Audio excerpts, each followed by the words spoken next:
what are some of the pivotal moments that you realize, okay, I need more operations, or I'm scaling more and I have to have more professionals who know some of these things in areas that I just I can't have my hand in everything. I can't keep up with the latest and greatest in all of these areas, right? Yeah.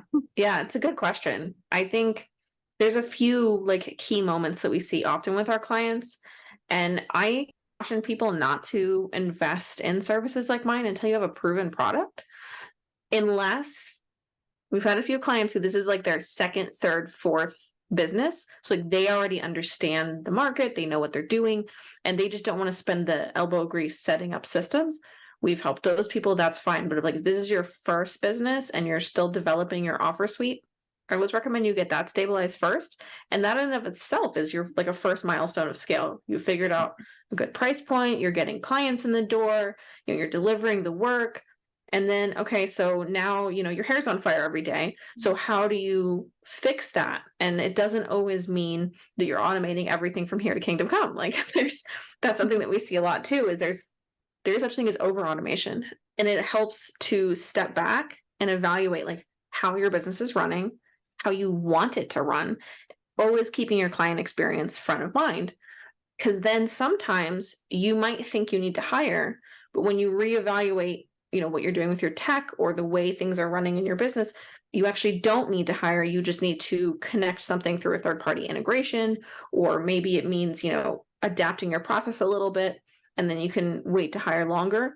And then as you continue to scale, you're like, if I just automate all my tech tools, everything will be so much easier. But then once you have it all automated, you still need someone to push the buttons. Like there still needs to be that personal touch behind the scenes. Like you're talking about with numbers, like there's a lot of tools that can analyze numbers for you. But when you're thinking like from a strategy standpoint, you really want a person doing it. And so, Yes. the spreadsheets are great. I like Zero. I've used QuickBooks and Wave personally in the business, and like they're great tools to help analyze your numbers and track things. But having my accountant and my bookkeeper work together to review my numbers and help plan strategically has really been so great because it frees up all that mental space. But also, it that works like that in your business for your operations as well.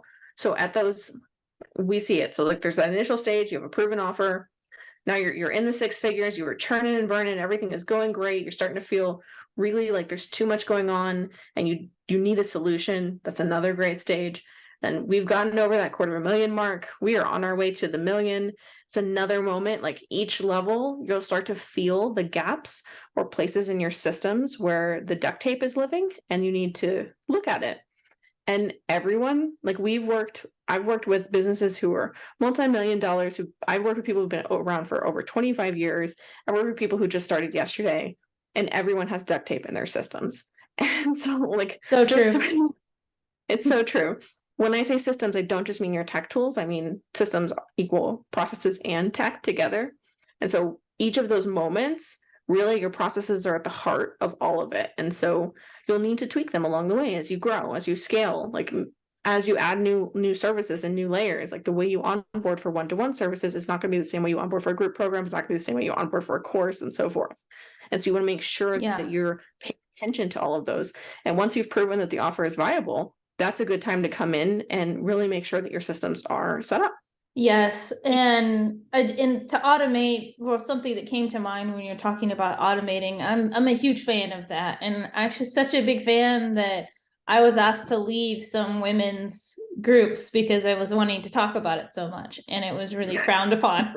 Like, you're dehumanizing the process. I'm like, wait, no, that's not what I'm trying to say. I'm trying to say it still needs to be humanized, but we can combine both of those together. Like, for example, with email marketing and making sequencing for the emails, I still want a copywriter to look over it, which we just hired one on the team and she's phenomenal. I still want her to look over it because I'm not a professional writer. I would like to be. And it's humanized. A real human wrote this email. But for every single program, the goal is to have a sequence that somebody goes into and they get a real human email. But a human is not personally sending that email to them.